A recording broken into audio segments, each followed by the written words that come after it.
Hello friend, welcome to exam Guru. Hope you all are good. आज हम लोग एक टॉपिक के बारे में डिस्कस करेंगे जो कि कल हम कर रहे थे। वो क्या था, प्लांट किंगडम के अंदर जो क्रिप्टोगेमस है और फेनोरोगेमस के बारे में हम लोग ने पढ़ा था। क्रिप्टोगेमस के अंदर जो हम लोग तीन सब कैटेगरी पढ़ रहे थे, थैलोफाइटा, ब्रेयोफाइटा और ट्रेडोफाइटा। तो हम लोग पहला डिस्कस कर रहे थे किसके बारे में, थैलोफाइटा के बारे में डिस्कस कर रहे थे। तो थैलोफाइटा का कैरेक्टरिस्टिक हम लोग देख लिए थे और उसका एक एग्जाम्पल था एल्गी। उसका हम लोग फीचर कैरेक्टरिस्टिक देख रहे थे क्योंकि वो काफ़ी एग्जामिनेशन पॉइंट ऑफ व्यू से इंपॉर्टेंट है।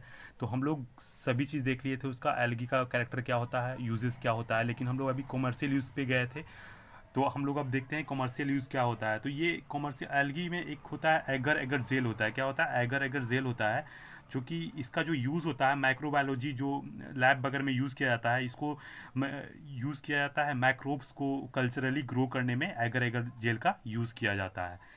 और हम लोग अब देखते हैं दूसरा स्लाइड में इसका जो क्या है, दो कंपोजिशन है एगर एगर जेल का। उसके अंदर दो चीज़ होते हैं, वो होता है एगर एगर जेल में दो चीज़ पाए जाते हैं, एक होता है जेलेडियम और एक होता है ग्रिसलेरिया। तो ये जो पहला बार हम लोग जो पढ़ते हैं कि इसका जो कैरेक्टरिस्टिक है, थैलोफाइटा का फोटोसिंथेसिस प्रोसेस होता है इसमें। तो ये पहला बार डिस्कवर्ड कहाँ पे किया गया था, तो ये पहला बार पाया गया था क्लोरेला में और बोलोनिया में। और ये एल्गी में भी पाया जाता है फोटोसिंथेसिस, लेकिन पहला बार कहाँ पे पाया गया था, ये क्लोरेला और बोलोनिया में। ये थैलोफाइटा के ही अंदर आता है। क्लोरेलिया एक एग्जांपल है, बोलोनिया जिस तरह से एल्गी का एग्जांपल है ना, उसी तरह से क्लोरेला और बोलोनिया ये। लेकिन इसी में फर्स्ट पहला बार डिस्कवर किया गया था कि फोटोसिंथेसिस प्रोसेस होता है इसमें, जिस तरह से एल्गी में होता है। तो हम लोग अब एल्गी के का जो कैटेगराइजेशन किया गया है, यानी कि अलग अलग तरीके से डिवाइड किया गया है, वो हम लोग पढ़ेंगे। और एल्गी को चार तरीके से डिवाइड किया गया है। चार टाइप के होते हैं एल्गी। कितने टाइप के होते हैं एल्गी, चार टाइप के एल्गी होते हैं। तो हम लोग देखते हैं कौन कौन सा होता है। पहला तो होता है क्या, ग्रीन कलर एल्गी। दूसरा क्या होता है, ब्राउन कलर एल्गी। और तीसरा क्या होता है, रेड कलर एल्गी।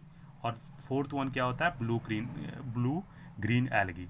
तो हम लोग अब बारी बारी से पढ़ेंगे इसका क्या क्या फीचर होता है। बारी बारी से हम लोग इसे पढ़ते हैं। ज़्यादा नहीं पढ़ना है, बस 4 या 5 पॉइंट पढ़ना जो कि एग्जामिनेशन में पूछा जाता है बार बार, वही हम लोग पढ़ेंगे। ज़्यादा पढ़ने से कोई ज़रूरत नहीं है क्योंकि बेसिक ही पूछा जाता है एग्जामिनेशन में, जो भी एग्जामिनेशन होता है उसमें। तो हम लोग पहले भी डिस्कस करते हैं ग्रीन कलर एल्गी के बारे में। ये क्या होता है, ये क्लोरोफाइशा ये जो होता है ना, यही है ग्रीन कलर एल्गी। ये क्लोरोफाइशा जो होता है वही ग्रीन कलर एल्गी है। एग्जाम में बार बार पूछा जाता है कि क्लोरोफाइशा कौन सा कलर का एल्गी होता है। ये ऐसे करके आपसे ऑप्शन में दे देंगे, ब्राउन कलर का होता है, ग्रीन कलर का होता है, रेड कलर का होता है। तो आपको ये ध्यान में रखना है हमेशा है क्या, जो ग्रीन कलर का जो एल्गी होता है उसको हम लोग क्या बोलते हैं, क्लोरोफाइशा बोलते हैं। देखिए आप क्लोरो से ही पता चल रहा होगा, क्लोरो मतलब होता है कि कलर, यानी कि ये क्लोरोफिल जैसा होता है, वो ग्रीन कलर का होता है। उसी तरह से यहाँ पर आपको थोड़ा ध्यान देना है याद करने टाइम में कि क्लोरोफाइशा यानी ग्रीन का मतलब क्लोरो से आप ग्रीन याद रखिएगा, क्योंकि याद करने में कभी प्रॉब्लम होता है इस टर्म को, तो फिर आप समझ जाएंगे क्लोरो मतलब ग्रीन हो गया। एक तरह से वो आप याद करने का एक तरीका ढूंढ लीजिएगा।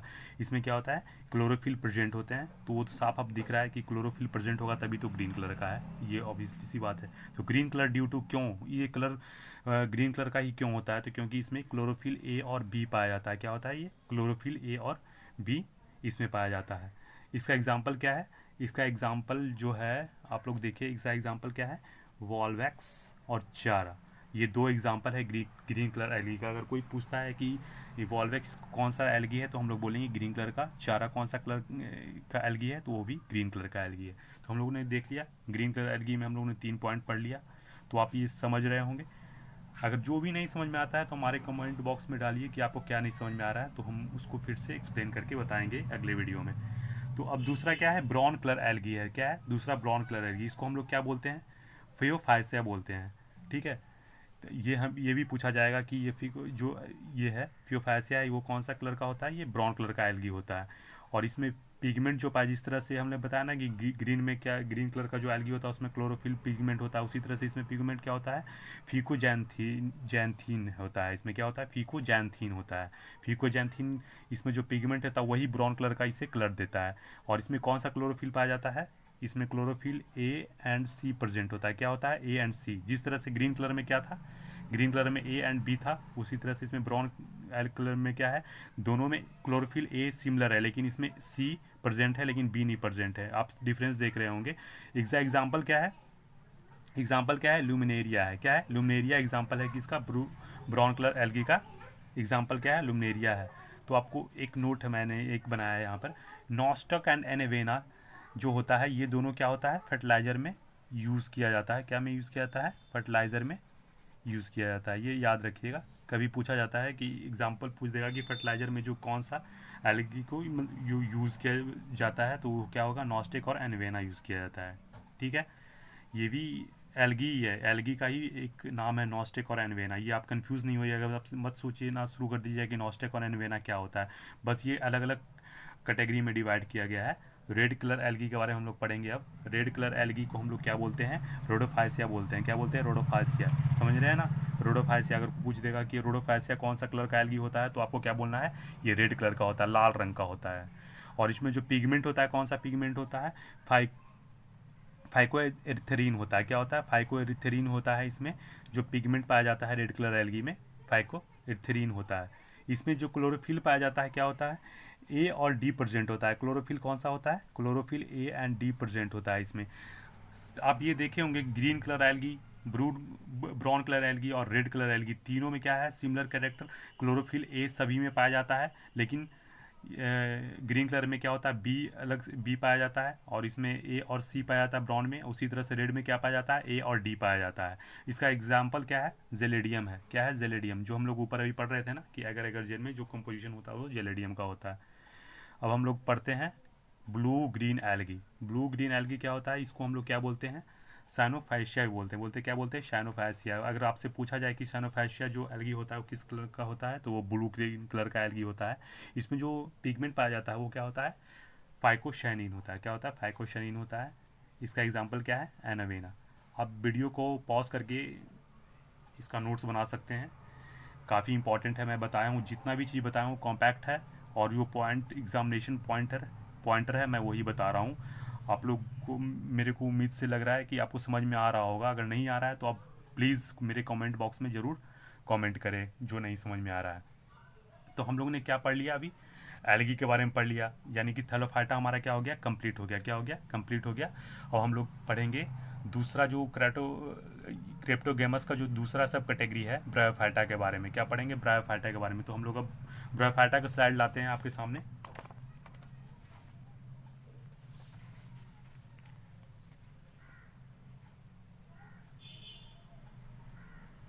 हाँ फ्रेंड, देखिए ब्रायोफाइटा के बारे में हम लोग पढ़ते हैं। ब्रायोफाइटा क्या? तो ब्रायोफाइटा जो है, हम थैलोफाइटा पढ़े जिस तरह से क्रिप्टोगेमस का। अब दूसरा सब कैटेगरी जो है ब्रायोफाइटा, वो क्या होता है? ये क्या होता है? प्लांट्स आर कॉल्ड, ये जो प्लांट होता है ये एम्फीबियंस प्लांट होते हैं। कैसे प्लांट होते हैं? एम्फीबियंस होते हैं। एम्फीबियंस प्लांट होते हैं। इसका जो बॉडी स्ट्रक्चर कैसा होता है? Thales type of body structure होता है। क्या होता है? बॉडी स्ट्रक्चर कैसा होता है? थेलस होता है। एम्फीबियन में तो आप समझ रहे होंगे ना कि एम्फीबियंस जो होते हैं वाटर में जो पाए जाते हैं उसको हम लोग क्या बोलते हैं? एम्फीबियंस बोलते हैं। वस्कुलर सिस्टम क्या होता है? इसमें एब्सेंट होता है। क्या होता है? एब्सेंट होता है। इसमें जो जाइलम, वस्कुलर सिस्टम एब्सेंट होगा, इसका मतलब क्या है कि जाइलम और फ्लेम इसमें प्रेजेंट नहीं होगा। और इसमें क्लोरोफिल क्या होता है? क्लोरोफिल प्रेजेंट होता है। क्या होता है? क्लोरोफिल इसमें प्रेजेंट होता है। और अगर क्लोरोफिल प्रेजेंट होगा तो ऑटोट्रॉप्स हो जाएगा। और इसमें जो मेल सेक्स ऑर्गन को जो होता है इसको क्या बोला जाता है? एंथेरेडियम बोला जाता है। क्या बोला जाता है? एंथेरेडियम। जो ब्रायोफाइटा में जो सेक्स ऑर्गन होता है, मेल सेक्स ऑर्गन, उसको क्या बोला जाता है? एंथेरेडियम बोला जाता है। फीमेल सेक्स ऑर्गन को क्या बोला जाता है? आर्किगेनियम बोला जाता है। ठीक है, आप ये समझ रहे होंगे। एंथर से आप समझ रहे होंगे, एंथर क्या होता है? वो मेल को इंडिकेट कर रहा है, आर्कियो मतलब कर रहा है फीमेल को इंडिकेट कर रहा है। तो आप समझ गए, ब्रायोफाइटा में जो मेल सेक्स ऑर्गन हो गया, एंथेरेडियम हो गया और आर्किगेनियम हो गया। ये हमेशा पूछा जाता है कि एग्जाम्पल दे दिया जाएगा और पूछा जाएगा कि क्या है। इसमें जो रूट्स होते हैं कैसे होते हैं? फॉल्स रूट होते हैं। उस फॉल्स रूट को हम लोग क्या बोला जाता है? इसको राइजॉइड्स बोला जाता है। क्या बोला जाता है? राइजॉइड बोला जाता है। ये फॉल्स रूट्स है। ब्रायोफाइटा को जो फॉल्स रूट है उसको क्या बोला जाता है? राइजॉइड्स बोला जाता है। क्या बोला जाता है? राइजॉइड्स। ये हम लोग क्या होता है? ब्रायोफाइटा दो तरह का होता है। क्या होता है? दो तरह का ब्रायोफाइटा होता है। दो तरह का ब्रायोफाइटास होता है। देखिए दो तरह का कौन कौन सा होता है? लीवर रूट्स होता है, और दूसरा होता है मोशिश। तो लीवर रूट जो होता है किस तरह का होता है? Liver like structure. तो आपको नाम से ही पता चल रहा होगा लीवर रूट्स। तो ये लीवर रूट्स क्या होता है? लीवर लाइक स्ट्रक्चर होता है, लीवर की तरह होता है इसका स्ट्रक्चर, इसलिए इसका नाम से ही पता चल रहा है कि लीवर कलर। और एमोसिस क्या होता है? ये कैप्सूल लाइक स्ट्रक्चर होता है। कैप्सूल किस तरह का होता है? कैप्सूल इस टाइप का होता है ना, आप देखते हुए। ये है कैप्सूल, इस तरह का होता है एट अपर मोस्ट बर्ड। और इसका एग्जांपल क्या है, फिनेरिया है। और लिवरवुड्स का जो है एग्जांपल क्या है, मर्केंटिया है, मर्केंटिया है। तो सबसे जो बड़ा ब्रायोफाइटा है जो पाया जाता है हमारे इस अर्थ पे, वो सबसे लार्जेस्ट ब्रायोफाइटा कौन सा है, डोसोनिया। डोसोनिया जो कि 3 to 6 सेंटीमीटर का होता है। सबसे बड़ा जो ब्रायोफाइटा है वो 3 से 6 सेंटीमीटर का होता है, उसका नाम क्या है, डोसोनिया। ये याद रखिएगा, हमेशा कोई ना कोई एग्जाम में पूछा जाता है, पूछा जाएगा कि लार्जेस्ट ब्रायोफाइटा कौन सा है। और फिर उसके बाद उसी तरह से स्मॉलेस्ट ब्रायोफाइटा कौन सा है, जुपेसिस है। क्या है, जुपेसिस है। ये 3 से 4 नैनोमीटर का होता है, बहुत ही छोटा होता है, वो आपको माइक्रोस्कोप से बगैर से ही दिखेगा। तो ये क्या हो गया, लार्जेस्ट ब्रायोफाइटा क्या हो गया, डोसोनिया हो गया। और उसी तरह से स्मॉलेस्ट ब्रायोफाइटा क्या हो गया, जुपेसिस हो गया। तो आप ये समझ रहे होंगे ना, ब्रायोफाइटा के बारे में मैंने बता दिया।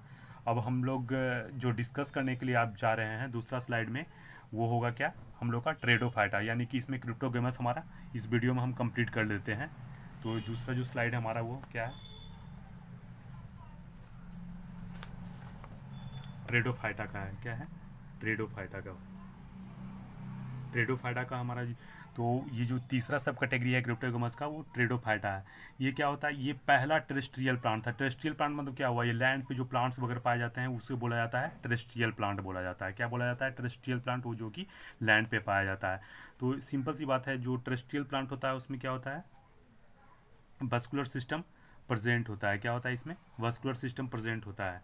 ठीक है, इसमें वस्कुलर सिस्टम जो हम लोग अभी अभी तक पढ़ रहे थे कि इसमें वस्कुलर सिस्टम नहीं होता है, लेकिन अब हम लोग क्या पढ़ेंगे कि ये एक ऐसा ही एक कैटेगरी है, एक्सेप्शनल केस है क्रिप्टोगेमस में, जो कि ट्रेडोफाइटा, इसमें वस्कुलर सिस्टम प्रेजेंट होता है, यानी कि इसमें जाइलम और फ्लेम प्रेजेंट होते हैं इसमें, यानी कि इसमें conduction of water and minerals जो होते हैं different part of the plant इससे होता है। और इसका जो एग्जाम्पल है, बेस्ट एग्जाम्पल ट्रेडोफाइटा का क्या है, क्या है, ये फंस है। फंस जो है ट्रेडोफाइटा का बेस्ट एग्जाम्पल है। इसको क्या में यूज़ किया जाता है, ऑर्नामेंटल प्लांट्स में। ऑर्नामेंटल प्लांट मतलब क्या होता है, सजाने वगैरह में जो प्लांट्स यूज किया जाता है वो उसको हम लोग क्या बोलते हैं, फंस बोलते हैं। इसको सजाने में यूज़ किया जाता है। और ये ट्रेडोफाइटा का सबसे बेस्ट एग्जाम्पल है। और ये रेप्टाइल्स ऑफ द प्लांट, इसको क्या बोला जाता है, रेप्टाइल्स ऑफ द प्लांट। अगर कोई क्वेश्चन पूछा जाए कि रेप्टाइल्स ऑफ द प्लांट्स कौन होता है, तो हम लोग क्या बोलेंगे, ट्रेडोफाइटा बोलेंगे। ये क्या होता है कि इसका जो फर्टिलाइजेशन होता है, इसके लिए फर्टिलाइजेशन करने के लिए इसको क्या होता है, ट्रेडोफाइटा को वाटर का अवेलेबिलिटी होना चाहिए। ठीक है, रेप्टाइल्स में क्या होता है, रेप्टाइल्स क्या होता है, रेप्टाइल्स जो होता है कि रेंगता है, तो ये भी रेंगने की तरह इधर उधर घूमता रहता है, तो इसलिए ट्रेडोफाइटा को reptiles of the plant kingdom बोला जाता है। और ये इसका फर्टिलाइजेशन के लिए वाटर बहुत ही इंपॉर्टेंट है। क्या है, वाटर बहुत ही इंपॉर्टेंट है,